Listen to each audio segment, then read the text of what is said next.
Perkenalkan, nama saya Rizky Ahmad Fauzi bersama rekan saya Heti Royana Siregar. Kami berdua akan menjelaskan apa itu revolusi industri 4.0. Revolusi industri telah terjadi sejak tahun 1750 dan terus berlanjut sampai sekarang. Dimulai dari mesin uap yang mendominasi industri saat itu, dari kereta sampai mesin penggerak turbin, dan sekarang memasuki revolusi industri keempat. Semuanya telah berubah secara dramatis. Tren otomatisasi, pertukaran data terkini, komputasi awan, Internet of Things, kecerdasan buatan atau artificial intelligence, dan semua hal virtual yang mampu memudahkan kegiatan operasional kita hampir di setiap semua hal. Ada 4 prinsip rancangan dalam revolusi industri 4.0. Prinsip-prinsip ini membantu perusahaan mengidentifikasi dan mengimplementasikan skenario-skenario dalam revolusi industri 4.0. Yang pertama, interoperabilitas atau kesesuaian. Kemampuan mesin, perangkat, sensor, dan manusia untuk berhubungan dan berkomunikasi dengan satu sama lain lewat Internet of Things atau Internet of People.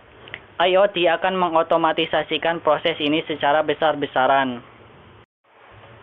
2. Transparansi informasi. Kemampuan sistem informasi untuk menciptakan salinan dunia fisik secara virtual dengan memperkaya model pabrik digital dengan data sensor. Prinsip ini membutuhkan pengumpulan data sensor mentah agar menghasilkan informasi konteks bernilai tinggi. Nomor 3, bantuan teknis. Pertama, kemampuan sistem bantuan untuk membantu manusia dengan mengumpulkan data dan membuat visualisasi informasi secara menyeluruh agar bisa membuat keputusan bijak dan menyelesaikan masalah genting yang mendadak. Kedua, kemampuan sistem siberfisik untuk membantu manusia secara fisik dengan melakukan serangkaian tugas yang tidak menyenangkan, terlalu berat, atau tidak aman bagi manusia. 4. Keputusan mandiri. Kemampuan sistem siberfisik untuk membuat keputusan sendiri atau melakukan tugas semandiri mungkin. Bila terjadi pengecualian, gangguan, atau ada tujuan yang berseberangan, tugas didelegasikan ke atasan. Teknologi di sekitar kita telah berevolusi, membawa harapan pelanggan dengan mereka. Ingat saja, 20 tahun yang lalu tidak ada perusahaan seperti Google, Facebook, Twitter, YouTube, Instagram, Spotify, ataupun WeChat. Korelasinya dengan bisnis Anda adalah layanan yang diberikan perusahaan-perusahaan tersebut telah meningkatkan standar untuk pengalaman pelanggan.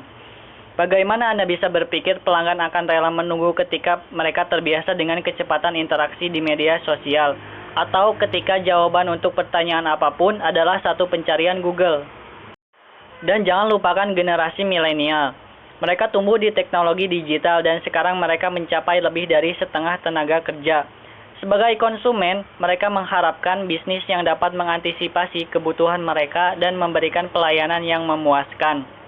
Agar berhasil, bisnis perlu beralih dari model transaksional yang hanya berfokus pada penjualan produk ke model hubungan yang dibangun di sekitar layanan penjualan dan menciptakan hubungan yang lebih dalam dengan pelanggan. Data adalah mata uang baru setiap hari. Miliaran orang berbagi secara online. Mereka memposting gambar, video, dan status. Mereka mengirim pesan teks. Mereka menyukai pembaruan orang lain. Bagaimana mereka membagikan semua itu? Tentunya karena mereka menggunakan perangkat yang terhubung ke internet. Miliaran orang berbagi dan diterjemahkan ke miliaran perangkat dengan sensor yang tertanam. Mengirim triliunan sinyal real-time ke cloud.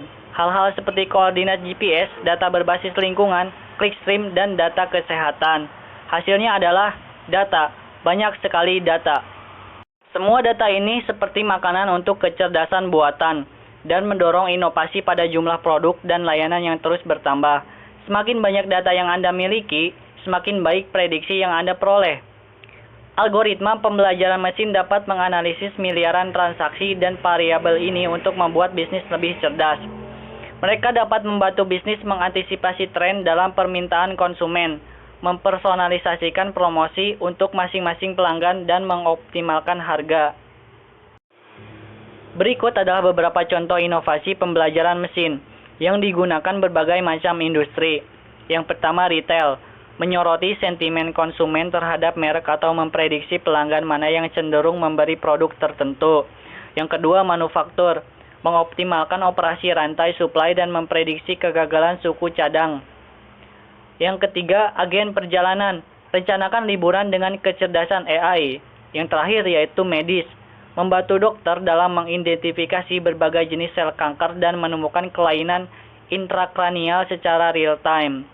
Jadi, sekarang mari mengenal lebih jauh industri yang telah berubah akibat revolusi industri 4.0 ini. Transportasi. Layanan transportasi berbasis daring telah ada di berbagai sektor industri, mulai dari sarana transportasi untuk penumpang dan barang. Layanan seperti Gojek dan Grab adalah transformasi dari industri transportasi formal. Dengan salah satu layanan ini, Anda dapat menggunakan ponsel Anda untuk 1. Pesan mobil untuk membawa Anda ke tujuan tertentu. 2. Lacak kendaraan saat menuju ke arah Anda. 3. Dapatkan informasi tentang kendaraan, pengemudi, dan harga perjalanan. Kemajuan dalam kecerdasan pembuatan, kemajuan internet, green energy, dan teknologi lainnya dapat meningkatkan keselamatan bagi pengemudi dan pejalan kaki. Hal ini juga berpotensi meningkatkan penggunaan transportasi umum dan layanan transportasi daring lebih besar. Perubahan ini dapat mengakibatkan kemacetan dan polusi berkurang, perjalanan lebih cepat dan lebih mudah, dan tentunya hidup yang lebih baik. Keuangan.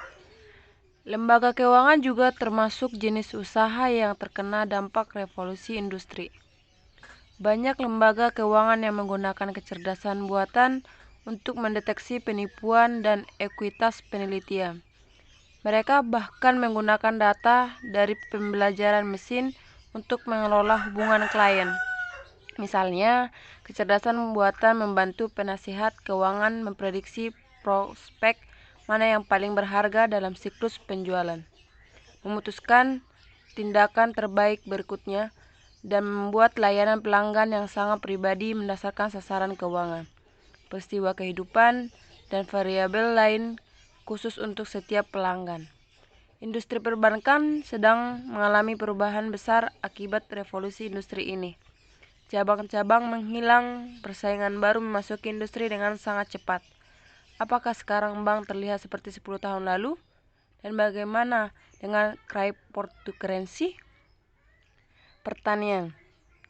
Sistem mesin bertenaga artificial intelligence atau AI dapat mengukur populasi tanaman dan mendeteksi gulma atau hama tanaman, dan menggunakan penyemprot robot untuk secara tepat menerapkan herbisida. Tanaman rekayasa biologis mengarah ke hasil panen yang lebih besar dan obat-obatan baru, seperti obat anti malaria yang dihasilkan dari tanaman tembakau rekayasa genetika. Dalam revolusi industri, terutama di sektor pertanian, mereka lebih menekankan kepada hasil panen yang lebih cepat dan lebih sehat. Kesehatan. Obat presisi membantu dokter menganalisis urutan genom pasien, riwayat medis, dan gaya hidup. Informasi itu ditambah dengan data demografi dari sekelompok orang dengan kondisi serupa, serta penelitian terbaru, membantu dokter menciptakan perawatan dan terapi pencegahan yang unik bagi seorang individu. Kapan masa depan akan tiba? Dilansir dari World Economic Forum Teknologi, titik perubahan dan dampak sosial dalam revolusi industri dan teknologi yang terjadi pada tahun 2025 dan yang terjadi adalah 10% pakaian yang manusia gunakan terhubung ke internet. Apoteker robot pertama di Amerika Serikat, mobil cetak 3D pertama dalam produksi. 5% dari produk konsumen dicetak dalam 3D. 90% dari populasi dengan akses reguler ke internet. Mobil tanpa pengemudi populasinya 8% dari semua mobil di dunia. Transportasi pertama dari hati yang dicetak 3D. Lebih dari 50% lalu lintas internet ke rumah untuk peralatan dan perangkat akad ada kota pertama lebih dari 50.000 orang yang tidak ada lampu lalu lintas. Mesin AI pertama pada Dewan Direksi Perusahaan.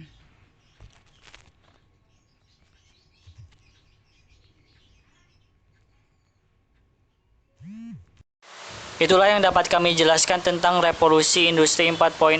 Sekian dan terima kasih.